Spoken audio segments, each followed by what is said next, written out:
नमस्कार दोस्तों। मिशन 2022 में आपका एक बार फिर से स्वागत है, अभिनंदन।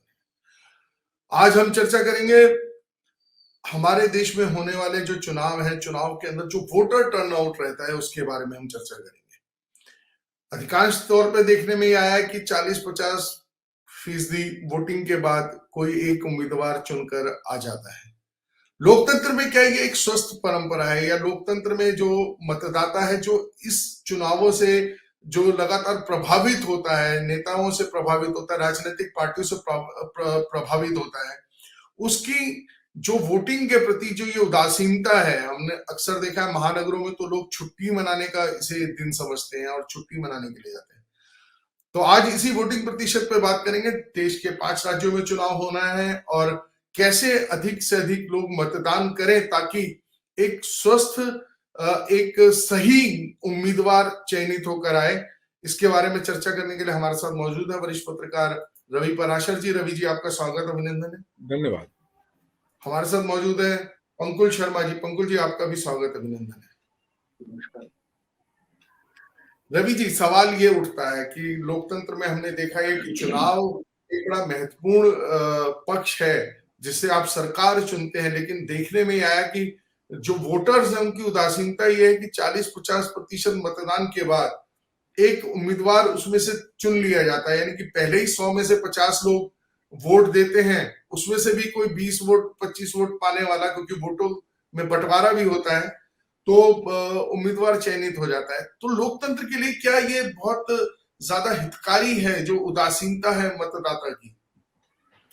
जी अतुल जी, बिल्कुल भी लोकतंत्र के लिए हितकारी नहीं हो सकती। लोकतंत्र में का अर्थ जो है वो लोक और तंत्र शब्द से मिलकर ही लोकतंत्र बना हुआ है, और तंत्र पूरी तरह से काम कर पाएगा जबकि लोक पूरी तरह से भागीदारी करेगा चुनाव में। सीधी सी बात तो ये है। अब हालांकि चुनाव आयोग और बहुत सारी स्वयंसेवी संस्थाओं ने थोड़ा सा चुनाव के प्रति जागरूकता बढ़ाई है। उसका नतीजा ये देखने को मिल रहा है कि वोटिंग परसेंटेज काफी पहले के मुकाबले काफी हद तक उसमें सुधार है, लेकिन उल्लेखनीय सुधार नहीं है। इसके लिए हमें कुछ जरूरी कदम उठाने पड़ेंगे, चुनाव आयोग को सोचना पड़ेगा, और जो इस तरह के स्वयंसेवी संस्थान हैं जो चुनाव को लेकर जागरूक माहौल बनाने का काम करते हैं, उनको भी थोड़ा सा एक विमर्श खड़ा करना पड़ेगा। एक मुझे लगता है कि एक तरीका है कि अगर हम कानूनी तौर पर चुनाव को वोटिंग राइट को अनिवार्य कर दें, तो मुझे लगता है कि कुछ बात बन सकती है। जैसा कि हम जानते हैं कि दुनिया के करीब 30 से ज्यादा देश ऐसे हैं जहां वोटिंग प्रक्रिया में शामिल होना किसी भी मतदाता के लिए बहुत आवश्यक है, और दंड स्वरूप ये होता है कि अगर कोई वोट डालने नहीं जाता या मतदान स्थल तक पहुंचकर अपना वहां पहुंचना सुनिश्चित नहीं करता बाकायदा ऑफिशियली, तो फिर उसको सरकार की तरफ से, निकाय की तरफ से जो कुछ सुविधाएं मिलती हैं मुफ्त में, उनको कुछ दिनों के लिए रोकने का प्रावधान है। और बहुत छोटे से प्रावधान है कि बहुत कम, ऐसा नहीं है कि जो वोट नहीं डाल रहा उसको जेल में डाल दिया जाए। उसको बहुत मामूली, कहीं कहीं देशों में ये नियम है कि बहुत मामूली सा एक जुर्माना भी लगा दिया जाता है, और वोटिंग प्रक्रिया में शामिल नहीं होने वाले को बहुत सम्मान की दृष्टि से वहां नहीं देखा जाता है। तो ये अपने आप में एक सामाजिक प्रताड़ना का विषय हो जाता है। तो लिहाजा लोग वोटिंग वाले दिन छुट्टी ना मना करके जाते जरूर हैं और अपना हाजिरी लगाते हैं। ये बात अलग, कुछ देशों में ये भी प्रावधान है कि आप, ठीक है, आपको कोई उम्मीदवार अच्छा नहीं लग रहा तो आप वोट मत डालिए, लेकिन आप वोट डालने आए ये आप दर्ज जरूर करा लें। और भारत में तो देखिए नोटा का प्रावधान अभी किया गया है। एक मैं संक्षेप में, कल एक सर्वे जारी हुआ है, राष्ट्रीय मतदाता दिवस पर एक 12वां सर्वे एक जारी हुआ है। उसके कुछ आंकड़े आपके सामने रखना चाहूंगा। उस सर्वे में एक ऐप है, पब्लिक ऐप, उसके द्वारा देश में करीब 4 लाख से ज्यादा जो मतदाता हैं उनके बीच में सर्वे हुआ है, जिसके रिजल्ट कल राष्ट्रीय मतदाता दिवस पर जारी किए गए हैं। उसमें नतीजा ये निकल के आया है कि देश की जो 86% बालिग आबादी है जो वोट डालने का हक रखती है, वो कह रही है कि मतदान को अनिवार्य बना दिया जाए। और मतदान को अनिवार्य बनाने का जो एक प्रक्रिया थी, वो गुजरात निकाय चुनाव में बाकायदा एक कानून बना करके गुजरात विधानसभा में एक प्रयास हुआ था काफी पहले, लेकिन वो किन्हीं कारणों से विवाद में फंस गया और वो कानून बन नहीं पाया। उसके बाद बातें जी। होती रहीं, विभिन्न चुनाव आयुक्त अपनी-अपनी मुख्य चुनाव आयुक्त अपनी-अपनी राय रखते रहे, लेकिन इस डिजिटल दौर में मुझे लगता है कि वोटिंग प्रक्रिया को अनिवार्य बनाना और वोटिंग प्रक्रिया में इसमें सर्वे में जो एक पंकुल उस पर अपनी राय रख देंगे कि जो सबसे बड़ी बात ये निकल के आई कि क्यों नहीं वोट डाला आपने, वोटिंग आई कार्ड आपका बना हुआ है, ये पूछा गया कि वोट क्यों नहीं डाला। तो सबसे नहीं, बड़ी इसमें वजह ये हाँ, निकली इसमें कि वो शहर में थे ही नहीं हम तो।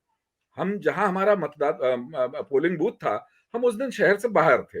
ये करीब 30.04% प्रतिभागियों ने ये कारण बताया, सबसे बड़ा कारण ये बताया।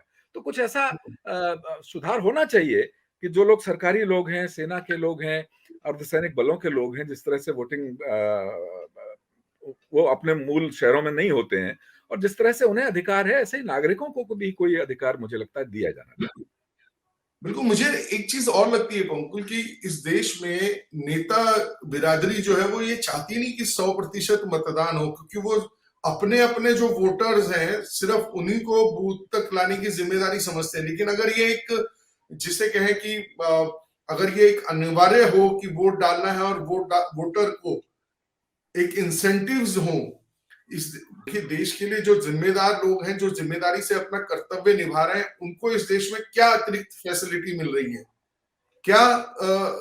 क्या उनके साथ एक देश में सरकार या समाज उनके बारे में कुछ अतिरिक्त सोचता है? क्योंकि मैं बहुत सारी ऐसी व्यवस्थाओं और ऐसी संस्थाओं को जानता हूं जो कुछ अलग काम कर रहे हैं, चाहे वो वोटिंग के लिए जागरूक करने का हो, चाहे वो अंगदान का काम हो, देहदान का काम हो।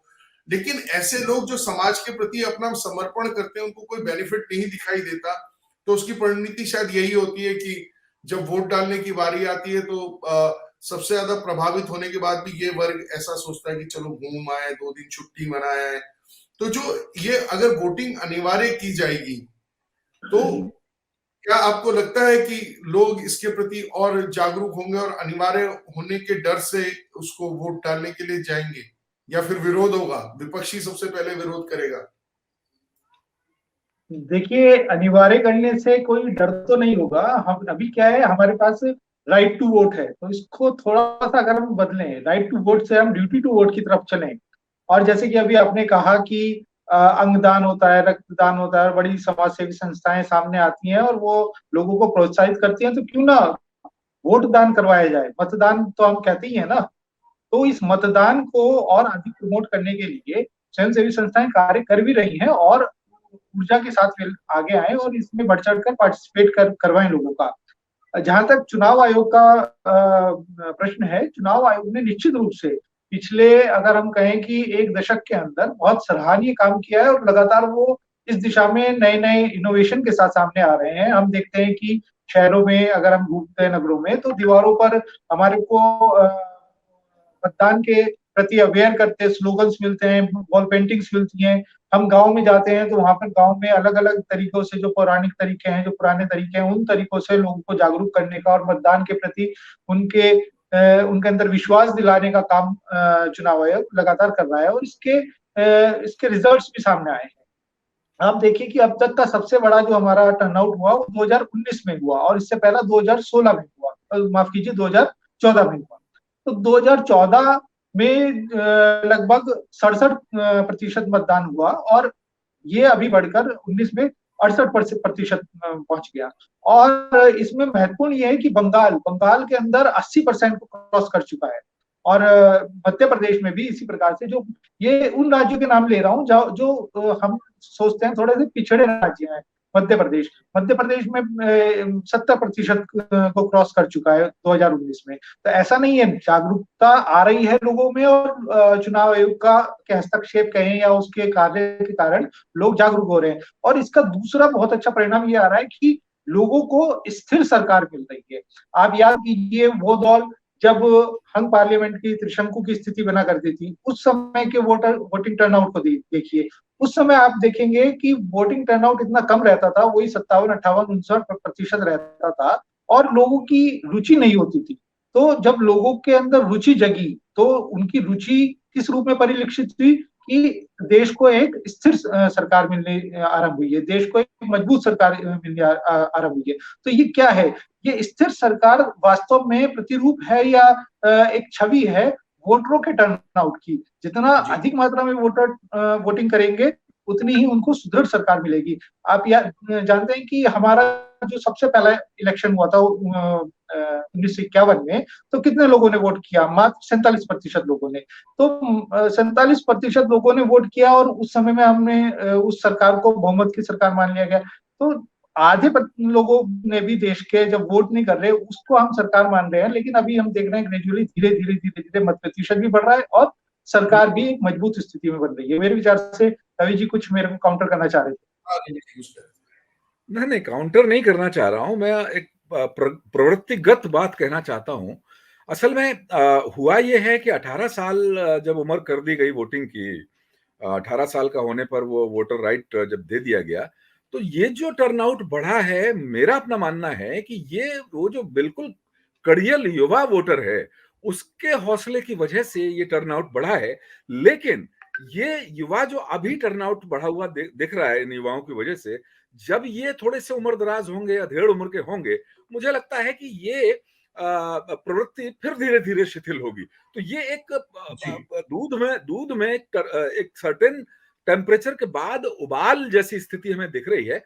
मूल रूप से एक प्रवृत्तिगत बढ़ोतरी हो रही है टर्नआउट में, ये मुझे लगता नहीं है। ये 10-5 साल बाद जब ये वोटर उदासीन होना शुरू हो जाएगा, तो फिर यही स्थिति होगी। तो मुझे लगता है कि लोकतंत्र के प्रति जागरूक बनाने के लिए लोगों को लंबे समय तक जनप्रतिनिधि को जवाबदेह बनाने के लिए एक अलग से कैंपेन चलाने की जरूरत है, और उसमें मुझे लगता है कि अनिवार्य वोटिंग एक बहुत कारगर कदम साबित हो सकती है। और एक चीज और, मैं जो सर्वे का जिक्र कर रहा था, मैं जो राष्ट्रीय मतदाता दिवस पर जारी किया गया, उसमें एक बड़ा इंटरेस्टिंग आंकड़ा है, और ये सैंपल साइज भी इसका बड़ा है, 4 लाख से ज्यादा है। तो इस पर तवज्जो करनी देनी चाहिए, हमको गौर करना चाहिए। इसमें ये 34% ऐसे वोटर हैं जो कैंडिडेट के, अगर सिटिंग एमएलए को टिकट मिली है किसी को, तो उसके पिछले 5 साल के कामकाज का विश्लेषण करते हैं वोट डालने से पहले उसको। 34%।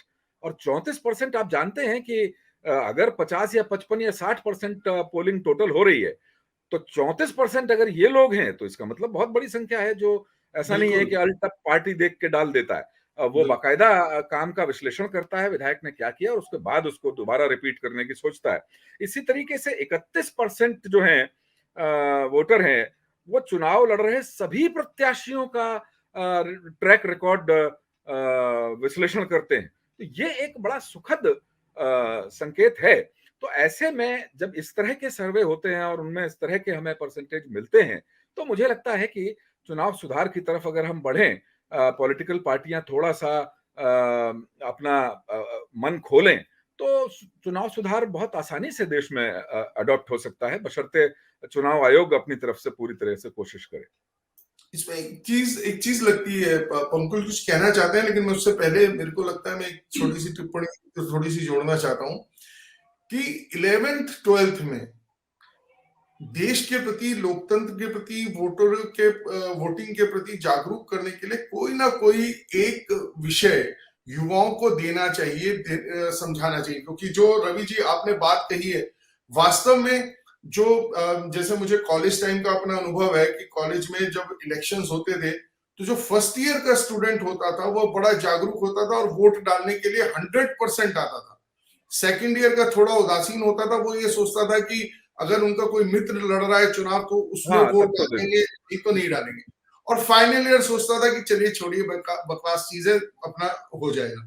तो ये जो फ्रेश वोटर है जिसका जिक्र आपने किया युवाओं का, ये अपने आप में अपनी दशा, अपने देश की दिशा सुधारने के लिए बड़ा महत्वपूर्ण है। और अगर ये स्कूल लेवल पर अगर ये उनको 18 वर्ष का होने से पहले समझा दिया जाएगा कि इसका क्या लाभ है, तो वह और जागरूक होकर मैंने देखा कि देश में कुछ कैंपेन इस तरीके के चले, जैसे स्वच्छता का कैंपेन जब चला तो बच्चों ने अपने बुजुर्गों को, बड़ों को टोकना शुरू कर दिया कि भाई आप ये कूड़ा ऐसे क्यों फेंक रहे हैं, आप गाड़ी से बाहर शीशा खोल के क्यों फेंक रहे हैं।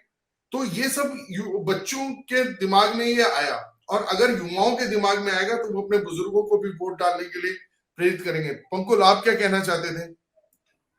मैं बिल्कुल आपकी बात से सहमत हूँ। और जैसे अभी रवि जी ने कहा कि जो ये अभी 18, 19, 20 के युवा हैं, ये अगले 4-5 साल में थोड़े शिथिल हो जाएंगे, और जब इनकी 25-26 वर्ष के होंगे। लेकिन मैं कहना चाहूंगा कि रवि जी बिल्कुल चिंतित नहीं होइए, क्योंकि तब 18 वर्ष के और नए बालक आ गए होंगे। तो ये गंगा है, अनवरत बहती रहेगी, गंगोत्री से नया जल आता रहेगा। दूसरा विषय मैं ये बोल रहा था कि जैसे अभी आपने कहा कि जो पॉलिटिकल पार्टीज हैं, पॉलिटिकल पार्टीज का इसमें इन्वॉल्वमेंट होना चाहिए, बेशक होना चाहिए, उन्हें जागरूक भी करना चाहिए। लेकिन इसमें अगर हम बहुत ही बारीकी से देखें तो हमारे प्रधानमंत्री जी लगातार उस युवा को टच कर रहे हैं किसी ना किसी रूप में, और उनको प्रेरित कर रहे हैं। अब वो प्रधानमंत्री हैं, भाजपा के नेता भी हैं, तो वो सीधे सीधे तो ये नहीं कहेंगे कि आइए और भाजपा को वोट दीजिए, और उस पद के व्यक्ति को कहना उचित भी नहीं हो लगता। इसीलिए वो उस पद की मर्यादा को समझते हुए भी, और लेकिन नए लोगों को वोट के प्रति जागरूक करते हुए भी कुछ ना कुछ लगातार उनके कैंपेन ऐसे चल रहे होते हैं। मेरे को ध्यान आ रहा है 2018 में, तब मैं फील्ड रिपोर्टिंग में था, और 2018 में मैं बरेली कॉलेज में एक एनसीसी का कार्यक्रम कवर करने के लिए गया था। तो एनसीसी का वो कार्यक्रम ऐसा कार्यक्रम था जिसमें प्रधानमंत्री श्री नरेंद्र मोदी ने एक ही दिन में पूरे देश के एनसीसी के कैडेट्स के साथ संवाद स्थापित किया था। वो एक अनोखा कार्यक्रम था अपने आप में, पहली बार इस प्रकार का कार्यक्रम हो रहा था। तो हमें लग रहा था कि ये वो एनसीसी के छात्रों से मिल रहे हैं, उनसे कुछ गपशप करेंगे, उनके बारे में जानेंगे और उनको कुछ ऊर्जा देंगे, जैसे कि प्रधानमंत्री अक्सर अपने अन्य कार्यक्रमों में करते हैं। लेकिन वहां पर जो एक बड़े सैन्य अधिकारी आए हुए थे, तो उन्होंने मेरे को समझाया कि ये देखिए क्या है कि ये 19 में इलेक्शन होने वाले हैं, और ये 18 में ये पूरे देश के एनसीसी कैडेट्स के साथ ये मिल रहे हैं। ये सारे एनसीसी कैडेट्स वे हैं जो या तो अगले वर्ष मतदाता बन जाएंगे, और इनमें से बहुत बड़ी संख्या ऐसी है जो ऑलरेडी मतदाता बन चुके हैं। तो जब हम युवाओं को इस प्रकार से छूते हैं, वो अलग अलग ढंग से युवाओं को, बालकों को के साथ कुछ ना कुछ संवाद स्थापित करते रहते हैं, मन की बात में इस तरह के विषय को लाते हैं। तो मेरा मानना है कि अन्य दलों के राजनेताओं को भी सोचना चाहिए कि वो कैसे युवा मन को पकड़ें, कैसे उनको अपने साथ जोड़ें। ये उनके भी हित में होगा और साथ साथ देश के भी हित में होगा। दूसरी चीज एक जिस और रवि जी लगातार ध्यान दिलाना चाह रहे हैं, मैं बिल्कुल इस पक्ष में हूँ कि अनिवार्य वोटिंग होनी चाहिए। अनिवार्य मतदान 22 देशों के अंदर है, और 22 देश में से 11 देश ऐसे हैं जहाँ पर जो लोग इसको स्किप कर जाते हैं उनके लिए छोटे मोटे सजा का प्रावधान भी है, चाहे वो हल्का जुर्माना हो। लेकिन है कहीं, बेल्जियम में मैं पढ़ रहा था कि अगर वहां लगातार आप इस तरह से स्किप करेंगे तो आपका ड्राइविंग लाइसेंस नहीं बनेगा या छिन जाएगा। तो इस तरह की चीजें हैं। तो हमारे देश में भी ऐसा हो सकता है कि जो सरकारी योजनाओं के लाभार्थी हैं, अगर वे मतदान नहीं करते तो उनके वोटिंग राइट सीज होने चाहिए, या उनको उनके जो जिस प्रकार का उनको लाभ दिया जा रहा है उन लाभों को से उनको रोकना चाहिए। और भी अलग अलग विषय हैं। और एक सबसे महत्वपूर्ण चीज यहाँ पर ये है समस्या कि हमारे देश के अंदर हमने पिछले लॉकडाउन के समय में देखा कि भारी मात्रा में जो प्रवासी श्रमिक होते हैं वो एक नगर से दूसरे नगर, और दूसरे नगर क्या दूसरे प्रदेश तक में जाते हैं, सुदूर प्रदेशों में चले जाते हैं अपने रोजगार के लिए। तो उनके लिए बड़ी समस्याओं का विषय बनेगा कि वो वोटिंग कैसे करेंगे, क्योंकि अब बलिया का व्यक्ति और वहाँ मुंबई में नौकरी कर रहा है, तो वो केवल वोट डालने के लिए तो नहीं आएगा, तो और वो भी श्रमिक। तो ऐसे लोगों के लिए सरकार को और विशेष रूप से चुनाव आयोग को कुछ सोचना पड़ेगा। जहां तक बात रही सरकारी कर्मचारियों की और आर्मी की, जैसे उन लोगों को हम पोस्टल बैलेट की सुविधाएं उपलब्ध कराई जाती है, उसी प्रकार से उन लोगों के लिए भी सोचना पड़ेगा, तभी हम इस 100% मतदान की ओर बढ़ पाएंगे। बिल्कुल। और मुझे लगता है कि अगर थोड़ा सा योजना बनाई जाएगी तो, अभी तो नहीं, लेकिन 2024 के चुनावों तक कोई एक ठोस योजना बन सकती है। क्योंकि जिस तरीके से अब हम डिजिटल टेक्नोलॉजी का इस्तेमाल कर रहे हैं, हम अपने मोबाइल से अपना आप ये देखिए कि हम अपना बैंकिंग अकाउंट ऑपरेट कर लेते हैं, अपने कार्ड्स ऑपरेट कर लेते हैं, अपनी हेल्थ के लिए भी चीजें कर लेते हैं नेट का इस्तेमाल करके। तो क्यों ना सरकार इस दिशा में सोचे और कोई ऐसा ऐप बनाए जिसकी कनेक्टिविटी सीधे इलेक्शन कमीशन के साथ हो या जहां पे आपका वोट रजिस्टर होता हो और आप उसके थ्रू वोट दे सकें। तो रवि जी, क्या लगता है आपको, टेक्नोलॉजी का इस्तेमाल करके कुछ ऐसी व्यवस्था की जा सकती है? बिल्कुल की जा सकती है। आपने अभी जिक्र भी किया कि भाई जब हजारों करोड़ रुपए का कारोबार लेन देन एक मोबाइल फोन के बैंकों के अपने निजी एप्स के द्वारा हो रहा है, तो जब इतना सुरक्षित डिजिटल दौर है, देखिए लूप होल्स तो अभी जो मशीन है जिससे वोटिंग होती है उस पर भी बहुत आरोप लगते हैं, और आरोप तो फर्जीवाड़े बैंकिंग में भी हो रहे हैं और ये होते रहे। खलनायक विहीन समाज की कल्पना आप कर नहीं सकते हैं, खलनायक तो होगा। तो वो चीजें, उनसे हमें डरना नहीं चाहिए। और जब टेक्नोलॉजी का इतना अहम दौर आ गया है, खासतौर पर कोरोना के काल में, तो अब तो भीड़ लगाना और ये सबसे बचना है। तो सबसे बढ़िया चीज है कि चुनाव आयोग इस दिशा में पहल करे और कोई ऐप, सर्व सुरक्षित ऐप डेवलप करे, और इसमें सबके लिए पार्टिसिपेशन बहुत आसान हो जाएगा। एक चीज और मैं उस सर्वे के जरिए आपको जानकारी देना चाहता हूं। पंकुल जी ने कहा कि मैं आशान्वित रहूं, तो मैं आशान्वित हूं, और मुझे पूरी उम्मीद है कि अगले 4-5 साल में, 2-3 साल में इस दिशा में कोई ना कोई पहल, सकारात्मक पहल सरकार और चुनाव आयोग दोनों करेंगे। इसमें ये जो आंकड़ा आया, जिसका मैं बार बार कह रहा हूं कि सैंपल साइज 4 लाख से ज्यादा है, जो हमारे ओपिनियन पोल या जो चुनाव से संबंधित वैसे पोल होते हैं जो सीटों की भविष्यवाणी करते हैं, उनमें सैंपल साइज इतना नहीं होता मेरी जानकारी के मुताबिक। तो ये थोड़ा सा ऑथेंटिक हो जाता है। इसमें 11 दशमलव, केवल और केवल 11.92, यानी करीब करीब 12% वोटर जो है वो केवल ऐसे हैं जो पार्टी को ध्यान में रख के वोट डालते हैं। वो उम्मीदवार को ध्यान में नहीं रखते, वो पार्टी कोई भी उतार देगी उसको दे देंगे। ये भी मुझे लगता है कि लोकतंत्र के लिए एक बहुत सुखद संकेत है कि लोग अब उम्मीदवारों के काम काज पर करीब करीब 3 गुना लोग ज्यादा भरोसा करते हैं, बजाय बजाय जो 12% लोग ऐसे हैं जो पार्टी देख के, पार्टी का निशान देख करके वोट डालते हैं। तो ये एक बड़ी अच्छी बात है। और जहां तक ये बात सही है कि देखिए आबादी का पैटर्न बदलता है। अभी हमारे देश में जो 35 साल से ऊपर की जो आबादी है, 35, 36, 37 साल तक की, वो करीब करीब 65-66% से और थोड़ा सा ज्यादा ही है। इससे नई जनगणना जब होगी तो अभी सही आंकड़ा आ जाएगा, लेकिन हमेशा ये पैटर्न रहेगा ऐसा नहीं है। अब जो आबादी की नीति है, हम जानते हैं कि 2%, औसत 2 बच्चे भी नहीं है एक परिवार में। तो ये धीरे धीरे, और अब शादियां युवा 18, 19, 20 साल में नहीं कर रहे हैं, वो 30, 32, 34, 35 साल में कर रहे हैं। तो अगले 10-15 साल की ही अगर बात करें पंकुल जी, तो देश में युवाओं की संख्या में खासी गिरावट आएगी। तो जो मेरा तर्क है कि जो जिनको वोटिंग राइट मिला वो तो बहुत उत्साह के साथ पोलिंग बूथों में, लाइनों में लग गए, लेकिन ये पैटर्न धीरे धीरे धीरे धीरे घटेगा। तो ये एक अभिलाक्षणिक प्रवृत्ति है कि अभी हमको वोटिंग परसेंटेज बढ़ता हुआ दिखाई दे रहा है।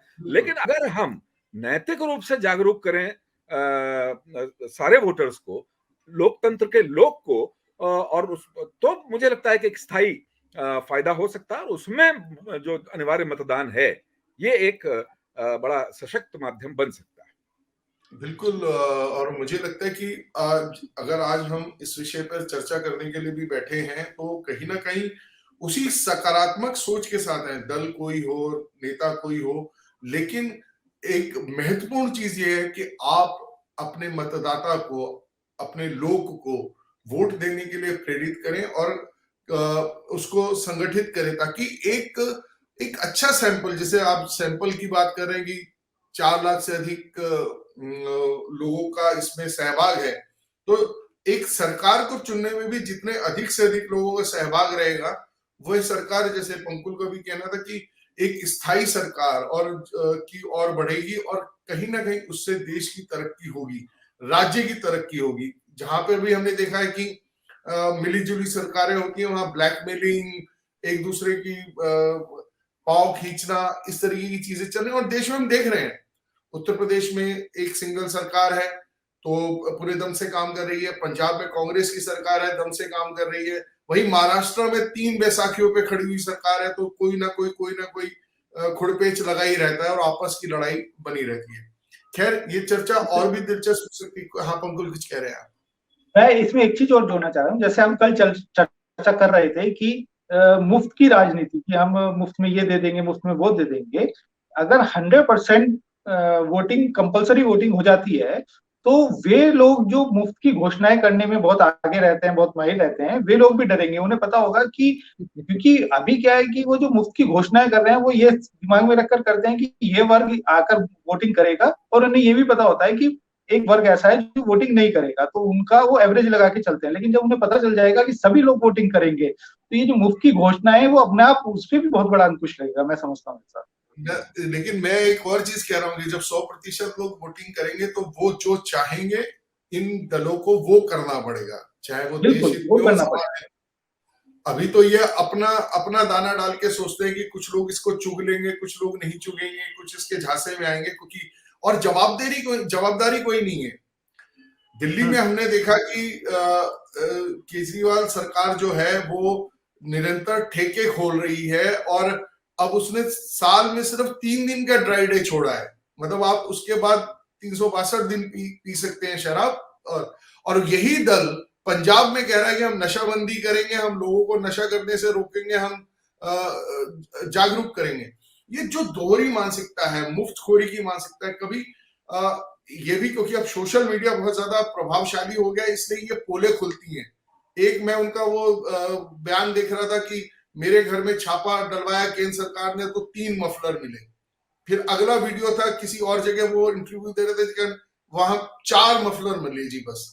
फिर पता चला एक अगला इंटरव्यू है तो उसी छापे में 10 मफलर मिले, और फिर आखिरी इंटरव्यू था उसमें 11 मफलर मिले।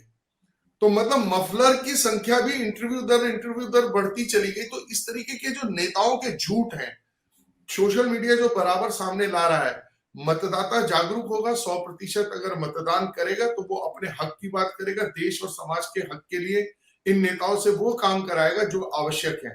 तो मुझे लगता है कि ये 100% मतदान होना, अनिवार्य मतदान होना, ये किस तरीके से चुनाव आयोग और केंद्र सरकार, जो भी सरकार है, वो तय करती है, वो देखना होगा। लेकिन आने वाले समय में ये करना आवश्यक है, क्योंकि वोटर जागरूक होता जा रहा है। अगर वो 86% की मांग कर रहा है कि वोटिंग अनिवार्य होनी चाहिए, तो हमें समझना चाहिए कि 86% लोग अब बेवकूफ बनने को तैयार नहीं है। आज की चर्चा में भाग लेने के लिए पंकुल जी आपका धन्यवाद, नमस्कार। और रवि जी आपका भी धन्यवाद, नमस्कार। तो अनिवार्य मतदान हो, वोटिंग परसेंटेज बढ़े, आप लोग जागरूक हो अपने वोट डालने के लिए, आगे बढ़ें, ताकि आप एक सुदृढ़ राज्य का, देश का निर्माण कर सकें। अपनी जिम्मेदारी, अपना दायित्व समझें। नमस्कार।